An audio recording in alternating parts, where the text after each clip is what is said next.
Hello everyone, welcome to DSC book channel. ఈరోజు వీడియోలో మనం ఇంగ్లీష్ సంబంధించి టెట్ కమ్ టీఆర్టీ లేదా డిఎస్సిలో ఇచ్చినటువంటి పాత పేపర్స్ అంటే ప్రీవియస్ ఇయర్ పేపర్స్ ఆధారంగా వీడియో అయితే చేయడం జరుగుతుంది. సో వీడియో ఎవరికైనా నచ్చినట్లయితే ఒక లైక్ చేయండి. లైక్ చేయడం వల్ల ఇలాంటి మరిన్ని వీడియోస్ మేము అందించడానికి ఆస్కారం ఉంటుంది. సో ఇక వీడియోలోకి వెళ్దాం. సో ఇక్కడ చూసుకున్నట్లయితే here are some of our suggestions. ఇక్కడ పార్ట్స్ ఆఫ్ స్పీచ్ అనేటువంటిది మనం ఇక్కడ ఇవ్వడం జరిగింది సమ్. ఆ సమ్ అనేటువంటిది యాడ్జెక్టివా లేదా యాడ్వర్బా లేదా ప్రొనౌనా లేదా కంజంక్షనా అనేటువంటి విషయాన్ని మనం ఇక్కడ ఆప్షన్ అనేటువంటి చూజ్ చేసుకోవాల్సి ఉంటుంది. సో ఇక్కడ యాడ్జెక్టివ్ సంబంధించి యాడ్జెక్టివ్ అంటే ఏంటి అంటే యాడ్జెక్టివ్ అనేటువంటిది ఒక వర్డ్. ఆ యాడ్జెక్టివ్ అయినా లేదా యాడ్వర్బ్ అయినా ప్రొనౌన్ అయినా కంజంక్షన్ అయినా ఇవి వర్డ్స్ అనమాట. సో ఇవి వర్డ్స్.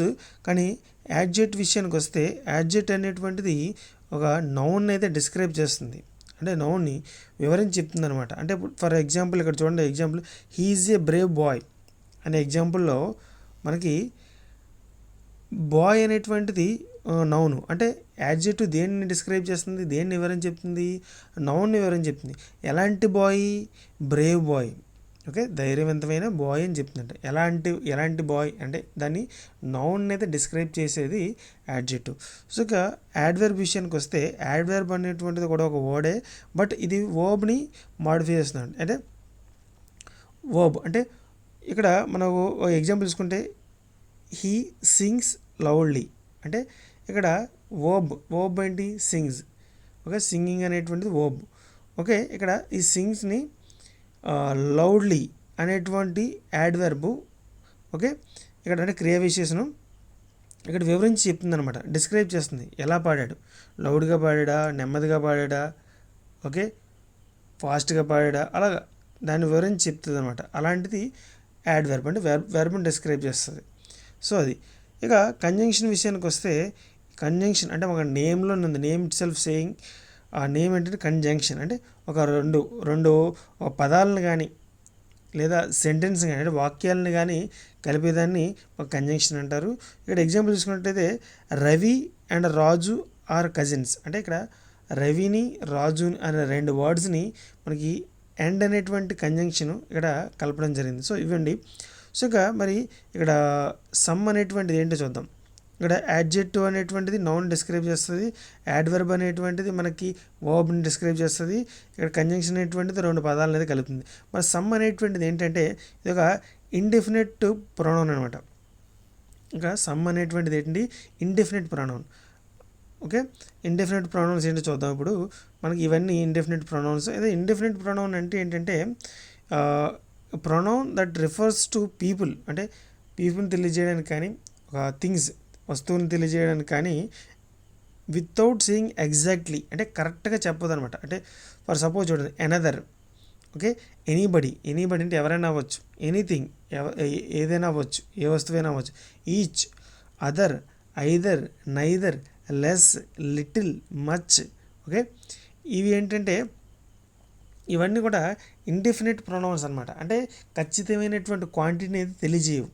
ఓకే, ఇవి అనదర్ కానీ, ఎనీబడి కానీ, ఎనీథింగ్ కానీ, ఈచ్ కానీ, అదర్ కానీ, ఐదర్ కానీ, నైదర్ కానీ, లెస్ కానీ, లిటిల్ కానీ, మచ్ కానీ ఇవన్నీ సింగులర్ అనమాట. Okay, singular pronouns. Okay, next ఇక్కడ చూసినట్లయితే బోత్ కానీ, ఫ్యూ కానీ, ఫ్యూవర్ కానీ, మెనీ కానీ, సెవరల్ కానీ ఇవి ప్లోరల్కి సంబంధించిన ప్లోరల్ ప్రొనౌన్స్ అనమాట. సో ఇవి ఈ ఆల్ కానీ, ఎనీ కానీ, మోర్ కానీ, మోస్ట్ కానీ, నన్, సచ్, సమ్. ఓకే, ఇవన్నీ ఏంటంటే సింగులర్గా యూజ్ చేస్తారు, ప్లోరల్గా యూజ్ చేస్తారు. ఓవరాల్గా చూస్తే ఇవన్నీ కూడా మనకి ఎగ్జాక్ట్గా ఒక క్వాంటిటీని అయితే తెలియజేయట్లేదు, వితౌట్ సీయింగ్ ఎగ్జాక్ట్లీ. ఓకే, అంటే సమ్ అంటుంది అంటే కొంత, ఎంతైనా అవ్వచ్చు, కొంత అనమాట. ఓకే, ఎనీథింగ్ ఏదైనా అవ్వచ్చు. ఓకే, అలా ఎనీబడి ఎవరైనా అవ్వచ్చు, సమ్. ఓకే, సచ్, నన్, ఎనీ, ఆల్. ఓకే, మొత్తం ఏదైనా.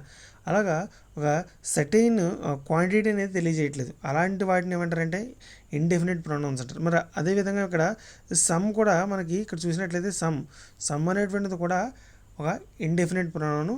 ఇది ప్రొనౌన్ అనమాట. అంటే ఇక్కడ ప్రొనౌన్ ఇచ్చారు, ఇండెఫినెట్ ప్రొనౌన్ చెప్పాలంటే. సో ఇక్కడ సర్టైన్ క్వాంటిటీ అనేది తెలియజేయడం without saying exact thing. Okay, అదనమాట. సో ఇక్కడ మనకి నెక్స్ట్ చూసినట్లయితే dash mercury is the smallest planet in our solar system. So ఇక్కడ మనం ఆర్టికల్ గురించి తెలుసుకోవాలి. డెఫినెట్ ఆర్టికల్, ఇండెఫినెట్ ఆర్టికల్స్ మనకు తెలిసిన విషయమే. సో ఇక్కడ చూసినట్లయితే choose the correct article that fits the blank. Okay, ఇక్కడ ఏంటంటే కరెక్ట్గా సూట్ అయ్యేటువంటి ఆర్టికల్ అయితే మనం ఇక్కడ చూస్ చేసుకోమన్నారు. ఇక్కడ చూసినట్లయితే మనకి విత్ యూనిక్ థింగ్స్, అంటే ఏదైతే యూనిక్ థింగ్స్ ఉంటాయో, అంటే మనకి ఈ వస్తువులో అవే అంటే సింగిల్గా ఉంటాయి అనమాట. ఐ మీన్ అవి తప్ప ఇంకేమి ఉండవు అలాంటివి యూనిక్ థింగ్స్ అనమాట. సో అలాంటివి ఏమున్నాయి? Sun, okay, the sun, the moon, the earth, the sky, the universe, ఇలాంటివన్నీ unique things. Okay, celestial bodies, unique things. So ఇక్కడ మెర్క్యూరీ కూడా యూనిక్ థింగ్ అనమాట. ఓకే, అలాంటి మెర్క్యూరీ ఇంకేమీ లేవు, అది ఒకటే ఉంది. అలాగా యూనిక్ థింగ్ అనమాట. ఓకే, స్పెషల్ క్యారెక్టర్స్ దానికే ఉంటాయి, ఇంక దేనికి ఉండవు.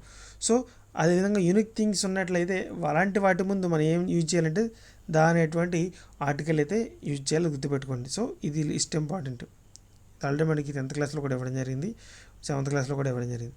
సో చూసినట్లయితే choose the correct sentence regarding the use of preposition with. Okay, preposition with అనేటువంటిది మనకి ఇచ్చినటువంటి ఈ వాక్యాల్లో దేనికి కరెక్ట్గా సూట్ అవుతుందని చెప్పమంటాడు. సో ఇక్కడ చూసినట్లయితే చూడండి, ఎనోయిడ్ ఎట్ అనేటువంటిది ఒక 33% కేసెస్లో ఎనోయిడ్ ఎట్ అనేది యూజ్ చేస్తారనమాట. Is annoyed at her for spending so much money, అంటే ఆ బాధపడడం కానీ అలాంటివి అనమాట, చిరాకు పడడం కానీ, అసహించుకోవడం కానీ, annoyed with her behaviour. Okay, annoyed at అనమాట, ఇక్కడ విత్ కాకుండా ఎట్ వస్తుంది, annoyed at her behaviour. So next, ఈ was ashamed, okay, ashamed of her conduct, అంటే అతని గుణం అనమాట. ఎషేమ్డ్ అంటే అతని గుణం వల్ల అంటే షేమింగ్ అవడం అనమాట. Okay, next, this house is infested with rats, అంటే ర్యాట్స్తో నిండిపోయిందంట. ఓకే, ఆ హౌస్ ఎలా ఉందంట, ర్యాట్స్తో, ఆ ఎలుకలతో నిండిపోయిందంట. ఇన్ఫెస్టెడ్ విత్ అనమాట, విత్ అనేటువంటిది కరెక్ట్. ఇక్కడ ఎస్ఏఎండ్ ఆఫ్ వస్తుంది. Okay, infested with. Next, she is engaged to Suman. So ఇక మనకి ఆథర్స్ ఏం చెప్తున్నారంటే షీ అనేటువంటిది ఇక్కడ ఒక పర్టికులర్ ఉమెన్ తెలియజేయట్లేదు. అంటే షీ అని చెప్పాడంటే ఒక మనకి పర్టికులర్గా ఒక రాణి కానీ ఏదో సమ్ నేమ్. ఓకే, ఆ నేమ్ అయితే ఉన్నట్లయితే అక్కడ విత్ అనేటువంటి కరెక్ట్ అవుద్ది. అంటే రాణి ఈజ్ ఎంగేజ్డ్ విత్ సుమన్ అనేటువంటిది కరెక్ట్ అవుద్దంట. మరి ఇక్కడ పర్టికులర్గా ఎవరైనా చెప్పకుండా ఒక షీ అని మెన్షన్ చేయడం వల్ల, ఓకే, ప్రొనౌన్ మెన్షన్ చేయడం వల్ల అది ఇక్కడ టూ పెట్టినప్పుడు అయితే కరెక్ట్ అవుద్దంట. అర్థమైందండి? షీ అని పెట్టినప్పుడు ఇక్కడ టూ అయితే పెట్టాలి. అండ్ షీ అంటే ఐ మీన్ అక్కడ కరెక్ట్గా పర్సన్ మెన్షన్ చేయలేనప్పుడు. ఓకే, మెన్షన్ చేస్తుంటుంది అంటే నేమ్ అయితే మెన్షన్ చేస్తే ఇక్కడ విత్ అనేటువంటి కరెక్ట్ అని చెప్పడం జరుగుతుంది. సో దీని ఆన్సర్ ఏంటంటే థర్డ్ వన్ అనేటువంటి ఆన్సర్. సో ఇక్కడ చూసినట్టు choose the sentence that does not need any article. Okay, ఏ ఆర్టికల్ లేనిదైతే మనకు గుర్తించమన్నాడు. షీ ఈజ్ ఏ డాన్సర్, అంటే ఇక్కడ మనకి ఏ పెట్టచ్చు, she is a dancer. Next చూసినట్లయితే మ్యాన్ ఈజ్ మోర్టల్. సో ఇక్కడ మ్యాన్ ఈజ్ మోర్టల్ అంటే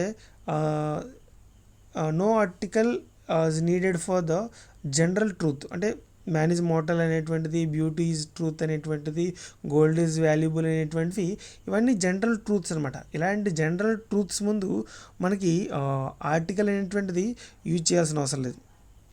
does not need any article. So he has a వస్తుంది ఇక్కడ black car. Next, this clothes cost 10 rupee a metre. Okay, ఈ విధంగా మనకి articles అయితే వీటికి కావాలి. She is a dancer. Okay, he has a black car. This cloth cost 10 rupees a metre. ఈ విధంగా మనకి మిగతా వాటికి అయితే ఆర్టికల్స్ అయితే మనకి అవసరం అవుతాయి. అయితే మ్యాన్ ఈజ్ మోర్టల్ అనేటువంటిది ఒక జనరల్ ట్రూత్ అనమాట. అలాంటి వాటికి అయితే ఆర్టికల్స్ అయితే అవసరం లేదు. బ్యూటీ ఈజ్ ట్రూత్ కానీ, గోల్డ్ ఈజ్ వాల్యుబుల్ ఇలాంటి వాటికి మనకి ఈ does not need any article అనమాట, అంటే జనరల్ ట్రూత్స్ అవి.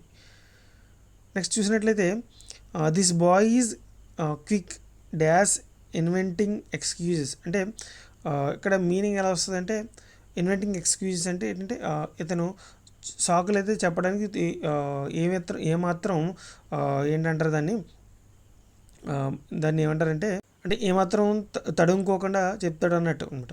Boys quick at inventing excuse అంటే సాకులు ఏ విధంగా సాకులు చెప్తారు కదా, అలాగా ఏమాత్రం తడుముకోకుండా చెప్తాడనమాట. అంటే క్విక్ ఎట్ తొందరగా, ఓకే, తొందరగా చెప్పడం జరుగుతుంది. క్విక్ ఎట్ అనమాట దీని ఆన్సర్ అయితే. సో ఇక మనకి క్విక్ ఇన్ కానీ, క్విక్ ఆఫ్ కానీ, క్విక్ ఫర్ కానీ, ఇలాగ మనకి మిగతా వాటిలో క్విక్ ఎట్ అనేటువంటిది లర్నింగ్ అనమాట. ఈజ్ క్విక్ ఎట్ లర్నింగ్ అని వాడచ్చు, is quick at inventing. Okay, అది ఈ విధంగా క్విక్ ఎట్ అనేటువంటిది మనకి అక్కడ కరెక్ట్ ఆన్సర్ వస్తుందండి, తొందరగా క్విక్ ఎట్. ఓకే, తొందరగా అన్నట్టు. ఓకే, క్విక్ ఇన్ ఏమో we learned quick in this business, అలాంటి వాడు land in quick in this business అంటే అందులో. We learned quick in this business అంటే అందులో అనమాట. క్విక్ ఎట్ అనేటువంటిది అంటే ఆ విధంగా, అంటే ద బాయ్స్ క్విక్ ఎట్ అంటే తొందరగా. ఆ విధంగా మనకైతే అర్థాలు వస్తుంటాయి. క్విక్ ఫర్ కానీ, క్విక్ ఆఫ్ కానీ, క్విక్ ఓఎఫ్ ఆఫ్ కానీ, ఈ విధంగా మనకు అర్థాలు వస్తాయి. ఇక్కడ కరెక్ట్ ఆన్సర్ ఏంటంటే ఎట్ అనేటువంటిది మనకు కరెక్ట్ ఆన్సర్. సో ఈ విధంగా అయితే మనకు ఒక 5 అయితే ఏమైనా తీసుకోవడం చేయడం జరిగింది. ఇంకా మనకి ఈ వీడియోలు నచ్చినట్లయితే కామెంట్ చేయండి, అదేవిధంగా సబ్స్క్రైబ్ చేసుకోండి, అదేవిధంగా లైక్ చేయండి. లైక్ చేయడం వల్ల మరిన్ని మంచి వీడియోస్ ఇలాంటివి మనకైతే టార్గెట్ అయితే 1000 క్వశ్చన్స్ అయితే టార్గెట్ ఉంది. ఇది మీరు లైక్ చేసినట్లయితే తొందరగా ఈ టార్గెట్ అనేది పూర్తి చేయడానికి ఈ బూస్టింగ్ ఉంటుంది. Thank you.